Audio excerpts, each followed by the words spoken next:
Hey, what's going on, guys? Joe here, coming at you today with a quick sneak peek of the Giant Skeleton and Pumpkin Barbarians. That is correct. We are operating on the developer build today, so a quick disclaimer. Anything you may see in this video might change on the date of release of these troops in-game. So that's right, let's go ahead and do a quick video on these troops. Giant Skeleton, Pumpkin Barbarian, and let's go ahead and take a look at the Giant Skeleton. The Giant Skeleton looks like a giant, feels like a giant, but it's not quite a giant. 25 housing for this bad boy, so it can cross over spring traps, no problem, unlike the giant. But it does not have as many hit points as the golem, so the golem's still a lot more tankier, but this troop here has a twist. That's right, bomb drops after death and destroys structures that it was around.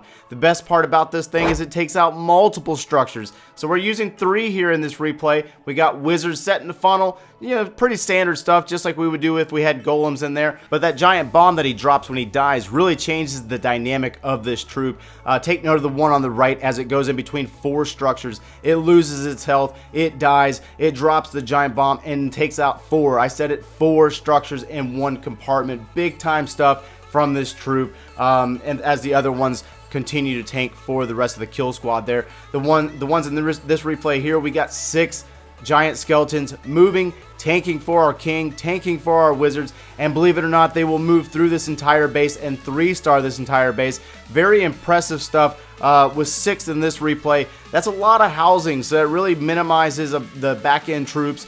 So I wouldn't necessarily recommend doing this, but I was just kind of messing around and seeing what exactly this troop could do. When the giant bomb goes off next to walls, it will blow up and take out the walls. So it really opens up the path for this troop to move through the base just as well, but it also does need assisting troops just like any other tanking troop, or it will be completely useless like the golem or the giant without supporting cast to back it up. I also did try to put it in the clan castle, but for some reason the game will not allow me to put a giant skeleton in the clan castle for a defensive troop, so I guess Supercell has that one cut off. You could also bring the giant skeleton with your current meta attacks. We have a giant skeleton kind of serving as a P.E.K.K.A, and it's going to come into this base and assist the golems with the tanking process.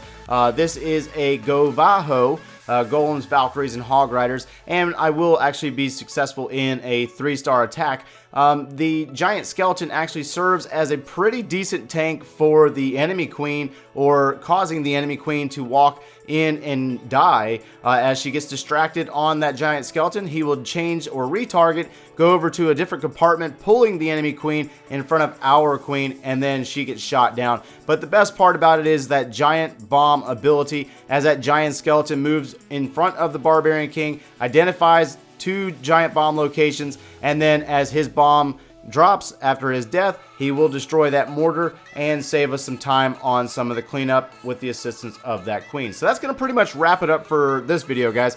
Hopefully, I would like to see some of the ideas that come from you guys. There really isn't much else to show on the giant skeleton and the pumpkin barbarian. The pumpkin barbarians are really just a barbarian with pumpkins on their head. Very festive, if you will. And that's going to pretty much wrap us up. Smash that like button, guys. Subscribe if you haven't done so already. And thanks for watching, guys.